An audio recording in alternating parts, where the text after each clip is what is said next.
Sir please 5 minute.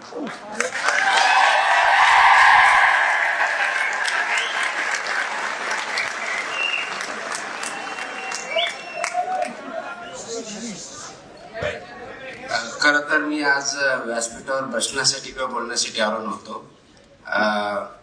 माझ्यावरती जे पुस्तक लिहिलं आहे आणि त्याचं उद्घाटन विमोचन ज्यांच्या हस्ते होणार होतं त्यांचे विचार ऐकण्यासाठी आलो होतो.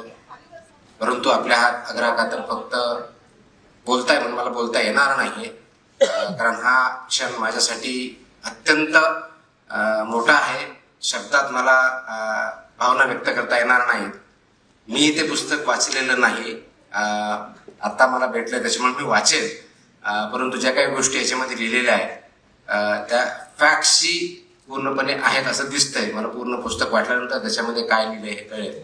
तथापि आपण सर्वजण इथं या कार्यक्रमासाठी आलात ते मनापासून मी आणि असं काहीही नाहीये.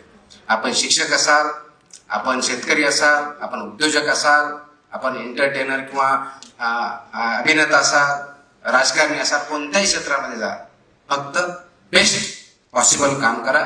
आणि ज्यावेळेस मी बेस्ट पॉसिबल म्हणतो त्यावेळेस सर्वात महत्वाचा माझ्या दृष्टिकोनातून जर कोणता भाग असेल तर तो नैतिक या दृष्टिकोनातून उत्तम राहील. तर नैतिकता आपल्या वागण्यात आचरणात नसेल तर आपण आतून खोकला असतो, तो आतून खोकला होऊ नका.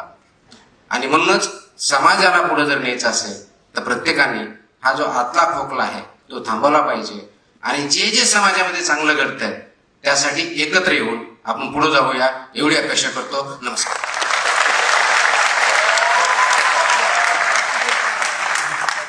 धन्यवाद सर. खर तर इथं खूप मोठे ऑफिसर्स आलेले आहेत. त्यांची आयोजकांकडून संयोजक म्हणून आमच्याकडून काही गैरसोय झाल्या, त्यांचं पहिल्यांदा तर दिलगिरी व्यक्त करतो. सर खांडेकर सर पण म्हणाले की आत्ताचे व्यक्ती फक्त समोरच्याकडून अपेक्षा करतात, स्वतः मात्र काही करत नाहीत. आपण तरुण म्हणून सगळेजण मुंडे सरांना, पठारे सरांच्या आणि राजीव सरांच्या साक्षीने आपण एक शब्द देऊया. सर आम्ही व्यवस्थेत असो किंवा व्यवस्थेत नसो, आम्ही कायम तुमच्या सोबत असू. आहात सगळे तयार? सगळे तयार आहात?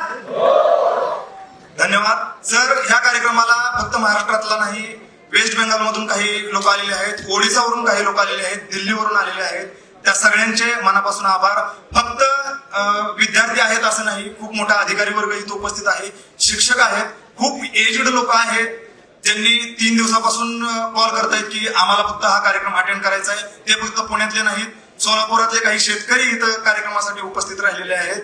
आणि किती म्हणजे आम्ही मागच्या 15 दिवस झाले या कार्यक्रमाची तयारी करतोय. आम्हाला फक्त कार्यक्रमासाठी अटेंड करायचंय. आम्हाला आता तरी आपण भाषणाची आम्ही त्यांना सांगत होतो की सर बोलणार नाहीत, सर फक्त उपस्थित राहणार आहेत.